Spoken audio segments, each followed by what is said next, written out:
Welcome to craft wonders. ഇന്ന് ഞാൻ നിങ്ങൾക്ക് ഷാൾ അഥവാ ദുപ്പട്ട ഇത് വെച്ചുകൊണ്ട് എങ്ങനെയാണ് ഒരു ഷ്രഗ് ഉണ്ടാക്കുന്നത് കാണിച്ചു തരാം. ആദ്യം ഒരു ഷാൾ എടുക്കുക. ഞാനിവിടെ എൻ്റെ ബ്ലാക്ക് ഷാളാണ് എടുത്തിട്ടുള്ളത്. നിങ്ങൾക്ക് ഇഷ്ടമുള്ള കളറും നിങ്ങളുടെ ഇഷ്ടമുള്ള ദുപ്പട്ട നിങ്ങൾക്ക് യൂസ് ചെയ്യാം. ആദ്യം ഇതുപോലെ രണ്ടാക്കി മടക്കുക. ഷാളിനെ രണ്ടാക്കി മടക്കുക. അതിനുശേഷം സെൻറ്റർ മടക്കുക.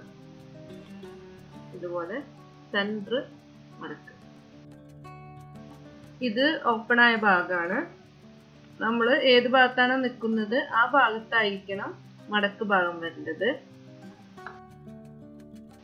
ഇനി നമുക്ക് അളവെടുക്കാം. അളവിനായിട്ട് ടോപ്പോ ടീഷർട്ടോ അല്ലെങ്കിൽ നിങ്ങളുടെ ചുരിദാറോ എന്ത് വേണമെങ്കിലും നമുക്ക് അളവിനായിട്ട് എടുക്കാം. ഇപ്പോൾ ലോങ് ഷ്രഗാണ് നിങ്ങൾക്ക് വേണ്ടതെന്ന് വെച്ചാൽ അതിനനുസരിച്ച് ചുരിദാറിൻ്റെ അളവ് എടുക്കാം.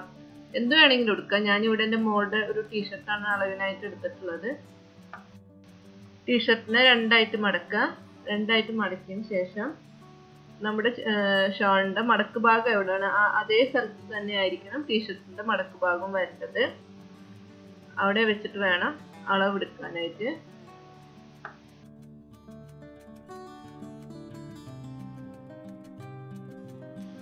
ഇനി നമുക്ക് അളവെടുക്കാം. അളവെടുക്കാനായിട്ട് ആദ്യം നമുക്ക് കഴുത്ത് ഭാഗം അടയാളപ്പെടുത്താം. കഴുത്ത് ഭാഗത്തിന് നമുക്ക് ഫ്രണ്ട് നെക്കും ബാക്ക് നെക്കും ഒരേ അളവ് മതി. നമ്മുടെ നെക്ക് നോക്കിയിട്ട് അതിനനുസരിച്ച് അടയാളപ്പെടുത്താം. നോർമലി നമുക്ക് ഇറക്കം ഒരു 1.5 ഇഞ്ച് മതിയാകും. അതുപോലെ വിഡ്ത്ത് നമുക്ക് വേണമെങ്കിൽ 3 അല്ലെങ്കിൽ 4 എടുക്കാം. വലിയ ആൾക്കാരൊക്കെ ആണെങ്കിൽ 4 എടുക്കാം, അല്ലെങ്കിൽ 3 എടുക്കാം. 3 എടുത്തിട്ട് അടയാളപ്പെടുത്തും. 3 അല്ലെങ്കിൽ 4, 1.5 ഇഞ്ച് ഇറക്കവും വിഡ്ത്ത് 3 അല്ലെങ്കിൽ 3.5 അല്ലെങ്കിൽ 4 എടുക്കാം. അത് ഫ്രണ്ടും ബാക്കും ഒരേ അളവ് തന്നെ ഒരുമിച്ച് നമുക്ക് വെട്ടിയെടുക്കാം.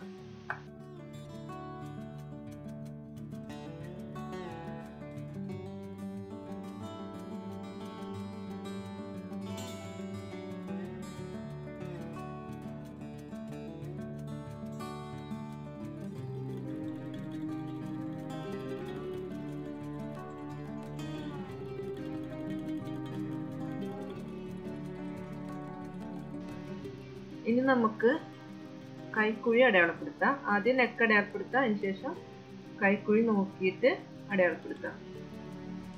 നമുക്ക് വലിയ ആൾക്കാർക്കും ചെറിയ കുട്ടികൾക്കും എല്ലാവർക്കും ഇതുപോലെ ഈസി ആയിട്ട് ചെയ്യാവുന്നതാണ്. വളരെ ഈസിയാണിത്. ഇതിപ്പോൾ അങ്ങനെ തയ്യൽ പഠിച്ചവർക്ക് മാത്രമേ ഇത് ചെയ്യാൻ പറ്റുമെന്നൊന്നുമില്ല. എല്ലാവർക്കും, എനിക്ക് തോന്നുന്നു ചെറിയ കുട്ടികൾക്ക് വരെ ഇത് ചെയ്യാവുന്നതാണ്. വളരെ ഈസി ആയിട്ട് ചെയ്യാവുന്നതാണ്. നമ്മൾ ഇതുപോലെ തുണി വെച്ച് മടക്കുക, ജസ്റ്റ് ഒന്ന് അടയാളപ്പെടുത്താം. നമുക്കിതിൻ്റെ കൈക്കുഴി അടയാളപ്പെടുത്താം. കൈക്കുഴി ജസ്റ്റ് ഒന്നൊരു മാർക്ക് ഇട്ട് കൊടുത്താൽ മതി. ഇതുപോലെ ഈ കൈയുടെ കൈക്കുഴി മാത്രം അടയാളപ്പെടുത്തിയാൽ ഷോൾഡർ ഒന്നും അടയാളപ്പെടുത്തണമെന്നില്ല. ഇപ്പോൾ കൈക്കുഴി അടയാളപ്പെടുത്തി. ഇനി നമുക്ക് ടീഷർട്ടിൻ്റെ അളവിൽ നിന്ന് ഒരു 1.5 ഇഞ്ച് അല്ലെങ്കിൽ 2 ഇഞ്ച് കൂട്ടി അടയാളപ്പെടുത്താം. അതെന്തിനാന്ന് വെച്ചാൽ തയ്യൽ തുമ്പിനായിട്ടാണ്. അപ്പോൾ ഭയങ്കര ലൂസൊന്നും വേണ്ട. നമുക്ക് ഇപ്പോൾ ഫ്രണ്ട് ഓപ്പൺ ആയിട്ടാണ് ഇത് വരിക. അപ്പോൾ അതുകൊണ്ട് നമുക്കങ്ങനെ ഭയങ്കര ലൂസൊന്നും വേണമെന്നില്ല, ടൈറ്റ് ഒന്നും ആവില്ല. പക്ഷെ തയ്യൽ തുമ്പിനായിട്ട് നമ്മളൊരു 1.5 അല്ലെങ്കിൽ 2 ഇഞ്ച് കൂട്ടിയിട്ട് അടയാളപ്പെടുത്തുക. ഇനി നമുക്ക് അടയാളപ്പെടുത്തി കൊടുത്തുനിന്ന് നേരെ താഴോട്ട് വരച്ചു കൊടുക്കാം. നിങ്ങൾക്ക് എത്ര ലെങ്ത് ആണോ വേണ്ടത് ആ ലെങ്ത് അനുസരിച്ചിട്ട് എടുക്കാം. ഞാൻ പറഞ്ഞ പോലെ വലിയ ഷ്രഗാണ് വേണമെന്ന് വെച്ച് കഴിഞ്ഞാൽ അതിനനുസരിച്ച് നീളം നിങ്ങൾക്ക് കൂട്ടിയെടുക്കാം. ഇപ്പം ഇത് നമുക്ക് ഷാളിൽ മാത്രമല്ല കേട്ടോ, സാരിയിലൊക്കെ ചെയ്യാം. നമുക്ക് എന്തായാലും നമ്മുടെ വീട്ടിൽ, നമ്മുടെ അമ്മമാരുടെ ഒക്കെ വീട്ടിലൊക്കെ ഒരുപാട് അവരുടെ പഴയ സാരികളൊക്കെ ഉണ്ടാവുമല്ലോ. അപ്പം അതൊക്കെ നമുക്ക് ഈ പറഞ്ഞ പോലെ ഇതുപോലെ നല്ല ഭംഗിയുള്ള പുതിയ ട്രെൻഡ് ആക്കിയിട്ടുള്ള ലോങ് ഷ്രഗ്, അതുപോലെ മക്കൾക്കൊക്കെ അതിൻ്റെ സാരിയുടെ ഇതൊക്കെ ഉപയോഗിച്ച് നമുക്ക് ചെയ്യാവുന്നതാണ്. ഇതുപോലെ കൈക്കുട ഭാഗവും നമ്മൾ നേരെ സ്ട്രെയിറ്റ് ആയിട്ട് വരച്ചു കൊടുക്കണം. നമ്മൾ മറ്റ് ചുരിദാറിനും അല്ലെങ്കിൽ മറ്റുള്ളതിനൊക്കെ വെട്ടണ പോലെ ഇങ്ങനെ കുഴിച്ച് വെട്ടൊന്നും വേണ്ട. ഇത് സ്ട്രെയിറ്റ് ആയിട്ട് വെട്ടുക. അത് ഞാൻ പറഞ്ഞത് വളരെ ഈസിയാണ്, എല്ലാവർക്കും ചെയ്യാന്ന് പറഞ്ഞത്. ഇത് നമ്മളൊരു എൽ ഷേപ്പിൽ കറക്റ്റ് നേരെ വരച്ചു കൊടുക്കുക. അതുപോലെ കൈക്കുഴിയുടെ അവിടെ നേരെ സ്ട്രെയിറ്റ് ആയിട്ട് ഒരു എൽ ഷേപ്പിൽ വരയ്ക്കുക. പിന്നെ ലെങ്ത് അടയാളപ്പെടുത്തുക. എത്രയും ലെങ്ത് വേണമെന്ന് വെച്ചാൽ അത് അടയാളപ്പെടുത്തുക.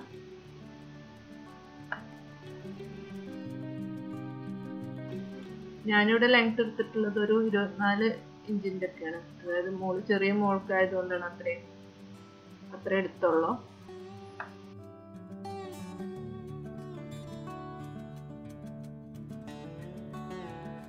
ഇനി ഈ മടക്കിന്റെ ഭാഗത്ത് ഒന്ന് വരച്ചു കൊടുക്കുക. അത് നമുക്ക് സെന്റർ കട്ട് ചെയ്യാനാണ്. അപ്പോൾ കറക്റ്റ് സെന്റർ കിട്ടാൻ വേണ്ടിയിട്ടാണ്.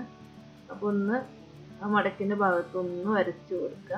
നമ്മൾ ചോക്ക് വെച്ചിട്ട് ഒന്നിങ്ങനെ വരച്ചു കൊടുക്കുക. ആദ്യം നമുക്ക് ഈസി ആയിട്ട് സെന്ററും കട്ട് ചെയ്യാൻ പറ്റും. ഇതുവരെ അടയാളപ്പെടുത്തിയതൊക്കെ നിങ്ങൾക്ക് മനസ്സിലായെന്ന് വിചാരിക്കണം. നമ്മൾ ആദ്യം ഇതുപോലെ ഷോൾ മടക്കുക. അതിനുശേഷം നെക്ക് ഒരു ഇറക്കം 1.5, വിടുത്തൊരു 3. ചെറിയ കുട്ടികൾക്കാകുമ്പോൾ ഒരു 3.5 മതിയാവും. 3-3.5 മതി. പിന്നെ 4 എടുക്കാം. അതിനുശേഷം നമ്മൾ കൈക്കുഴി വളരെ ഈസിയാണ്. വെറുതെ സ്ട്രെയിറ്റ് ലൈൻ വരച്ചു കൊടുത്താൽ മതി. അതുപോലെ ലെങ്ത്തും അടയാളപ്പെടുത്താം. ഇനി നമുക്കിത് വെട്ടിക്കൊടുക്കാം.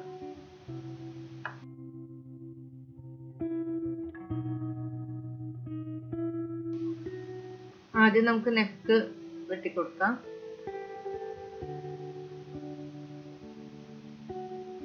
അത് ഫ്രണ്ട് നെക്കും ബാക്ക് നെക്കും ഞാൻ പറഞ്ഞ പോലെ ഒരേ അളവ് തന്നെയാണ്. അപ്പൊ അതുകൊണ്ട് തന്നെ നമുക്ക് ഒരുമിച്ച് വെട്ടിക്കൊടുക്കാം.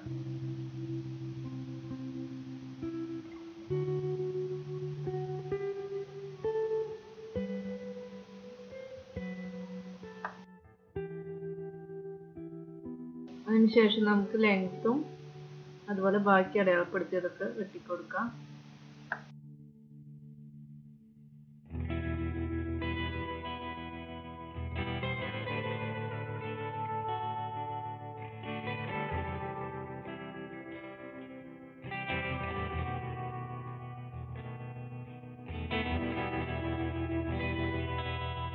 നമ്മളിവിടെ നെക്കും അതുപോലെ കൈയുടെ ഭാഗമൊക്കെ ഇപ്പോൾ വെട്ടിയിട്ടുണ്ട്. കൈയുടെ ഭാഗത്ത് നല്ല L ഷേപ്പ് മോഡലിൽ വെട്ടുക.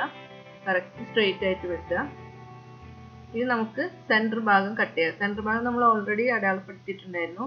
ഇൻ കേസ് നിങ്ങൾ അടയാളപ്പെടുത്തിയിട്ടില്ല എന്നുണ്ടെങ്കിൽ അതിന് സെൻറ്റർ നോക്കി കറക്റ്റ് ഒരു സ്ട്രെയിറ്റ് ലൈൻ വരച്ചിട്ട് നമ്മൾ വെട്ടിക്കൊടുക്കണം.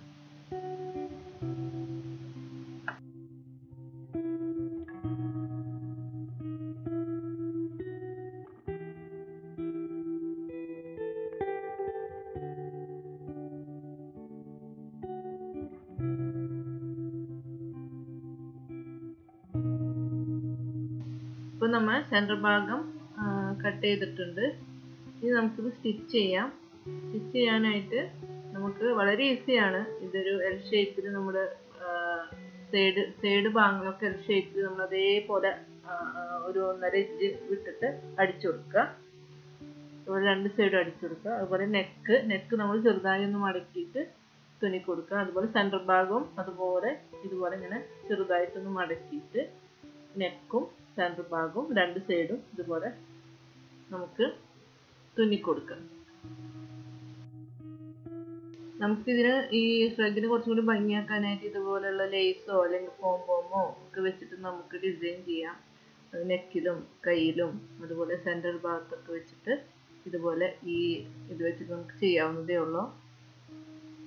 പിന്നെ എല്ലാവരുടെ വീട്ടിലും ഇപ്പോൾ തയ്യൽ മെഷീനൊന്നും ഉണ്ടാവണമെന്നില്ല. അപ്പോൾ നമുക്ക് ഇതുപോലെ പെട്ടെന്നൊക്കെ ഇത് ചെയ്തെടുക്കണമെന്നുണ്ടെങ്കിൽ നമുക്ക് ശരിക്കും കുറച്ച് ക്ഷമയോട് കൂടിയിട്ട് നമ്മുടെ സൂചി നൂലും വെച്ച് ഇത് അധികം അങ്ങനെ പ്രത്യേകിച്ചൊന്നുമില്ലല്ലോ. ഒരു സൈഡ് ചെയ്യുക, അതുപോലെ കഴുത്തും സെൻറ്ററും അല്ലേ ചെയ്യേണ്ടുള്ളൂ. അപ്പോൾ സൂചി നൂലും വെച്ചുകൊണ്ട് നമുക്ക് ചെയ്യാവുന്നതേ ഉള്ളൂ. അത് അങ്ങനെ വലിയ ബുദ്ധിമുട്ടുള്ള കാര്യമൊന്നുമില്ല. വളരെ നമുക്ക് ക്ഷമയോടെ ചെയ്യണമെന്ന് മാത്രം. ക്ഷമയുള്ളവർക്ക് സൂചി നൂലും വെച്ചിട്ട് ചെയ്യാവുന്നതാണ്, ഈസിയാണ്.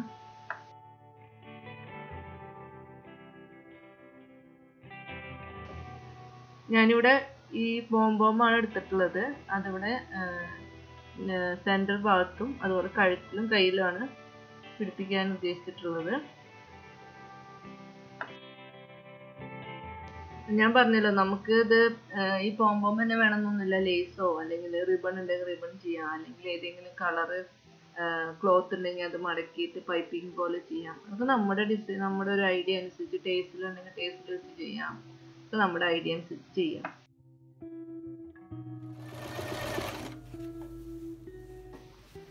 നമുക്ക് ഇതുപോലെ സെൻറ്റർ ഭാഗവും അതുപോലെ കഴുത്തിൻ്റെ ഭാഗം ഇതുപോലെ ചെറുതാക്കി മടക്കിയിട്ട് അടിച്ചു കൊടുക്കുക.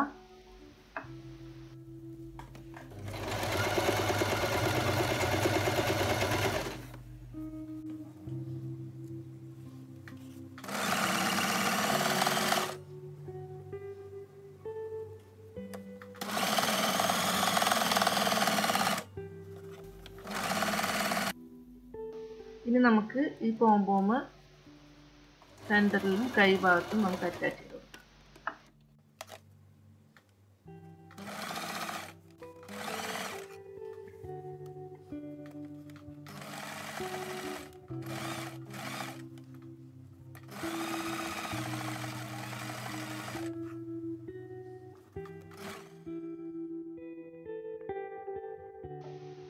അപ്പോൾ ഇത് സ്റ്റിച്ച് ചെയ്ത് കഴിഞ്ഞു. ഞാൻ ഇതുപോലെ പോംപോമൊക്കെ അറ്റാച്ച് ചെയ്തിട്ടുണ്ട്.